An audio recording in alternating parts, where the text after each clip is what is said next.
matters this time of year along Tobacco Road. The Terrapins come in to the RBC Center with so much to play for. And both Costner and McCauley, and they're trying to get them post-ups. There's the double team of Costner, leads to a turnover. Vasquez with a 3-on-1 to Mosley. Yes, and a foul.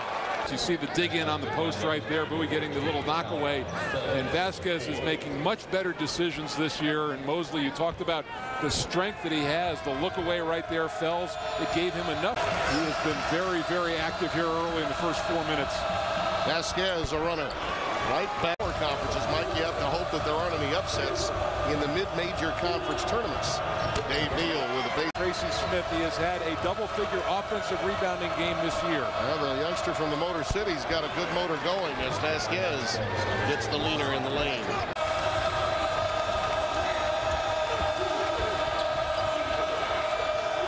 Neal will need to make that shot. It's going to be a back right now. That's their 5th of the game. After a hot start, the shooting has turned. Maryland up by 7, and it's because of that man they've gotten this early lead. Greivis Vasquez, he does so much for this team, and we talk about his ability to pass the ball and get out on the break and make his teammates better. Already has 3 assists in this game. You're seeing each one of them right here. And with that last one goes by John Lucas on the career list. Now, Tim, John Lucas is still the best point guard of any. Versatile Greivis Vasquez is in his game. Leather, and Greivis will trigger it in. Cliff Tucker's another guy who wants to see Carolina every time he can. Yes, indeed. 20 points a game in the two games against North Carolina. Vasquez pumps a 3. The course of this year, you see them moving the ball, and they're all pointing at where he is. But good movement of the basketball. That side of the zone just kind of got lost. Bucket 10. How about the handoff pick? Neal's up to that, right? Statue of Liberty play.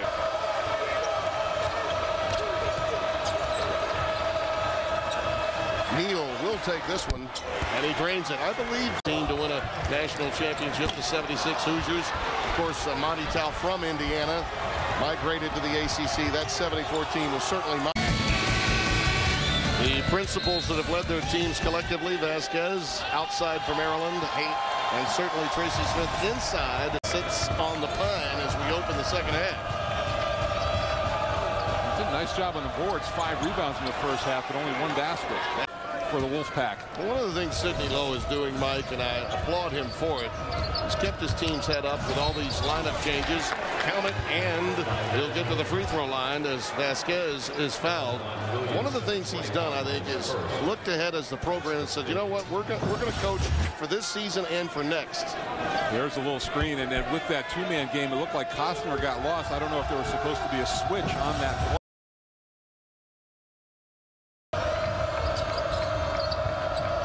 Vasquez, a runner. Nice job. You talked about the assist, and he really worked himself back into this game. Vasquez, a dribble drive. There's some of that emotion we're talking about, and communication.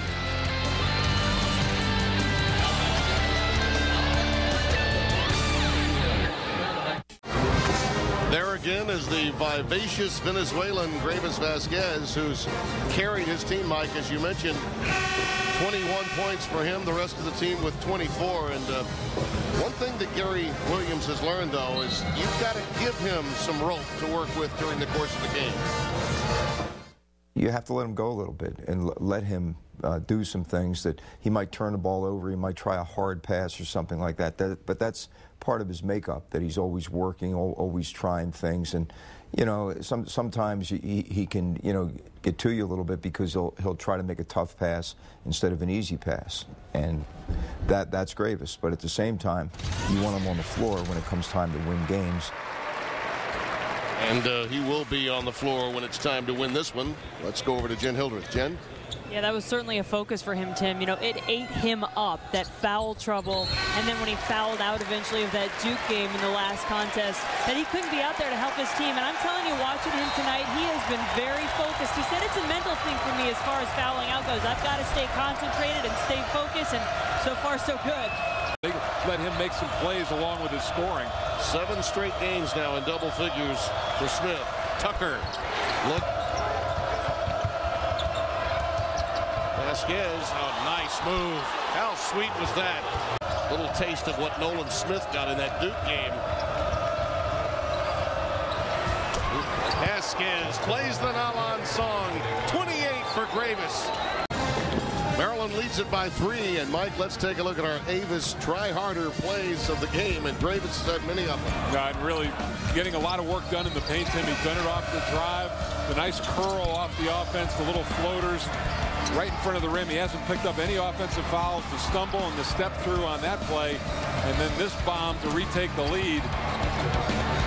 He has really stepped up. He may threaten his career high that he had against North Carolina just a week or so ago. That was 35. He's at 28 and counting now. And look at Wells was looking for McCauley. Vasquez deflected it. And Greivis gets it back. Good no look inside. Gregory off the feed from Vasquez. Count. You see him looking right there, looking off the defense, letting Gregory get into position. Really nicely run play. Things first, 4 minutes here, 2.5 minutes here. Costner, too strong. Vasquez the rebound. You've dug into the clock to the extent that NC State has. Vasquez splits the double team. Hello. How good is that? He's up to 30. In for Maryland. 7-7 in conference now. With a lot of confidence heading to a big home game against Wake Forest. And remember how you play those last 12 games. So very important. And for Gary Williams, his team will move to 18-10 overall, 7-7 in the ACC. Sidney Lowe's club drops to 5-9, 15-12 overall. And I don't know that I like that last play by Vasquez. I mean, he just should have held the ball and dribbled the clock out. Yeah, I think Gary may talk to him about that. Do you think? Yeah, I think he might. Decide to drop one, I think, on the fans that were giving him a little grief a few moments ago. But you got to remember who you're playing. Is that just Greivis being Greivis? Yeah. So we have to allow him to be himself, and then we maybe have to reel him in a little bit.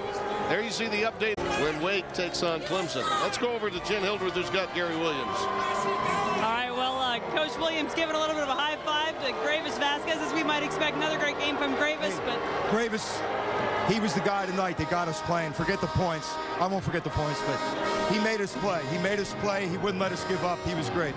What else did you see from the teammates around him on the floor? We just wanted to win that game in the second half. We just found a way to win it. We had this thing going in the huddles that we weren't going to lose it. I know we weren't playing great, but that's a great win. What kind of a statement does this make for your team? Well, it gets us to 500 with 2 left in the league, and it's a great place to be for us where we were earlier in the year. So we're looking forward to the next 2 games. Anything you need to see specifically in those next 2 games to prove something to the NCAA committee? Well, we have to stay tough. You know, we're playing Wake Forest. They're a great team, and, you know, we're going to have to play great. But I like going in there with a win to get ready to play on Tuesday night. All right, congratulations, Coach. Let's get Greivis in here. Greivis, congratulations. Some nice words from Coach Williams there. What was your focus? Because you just seemed really driven in this game. Well, first of all, I just want to thank God. You know, that we did it for him. It was a tough win for us. We got to give them credit, and we just came on here to play hard, you know, and we got the win.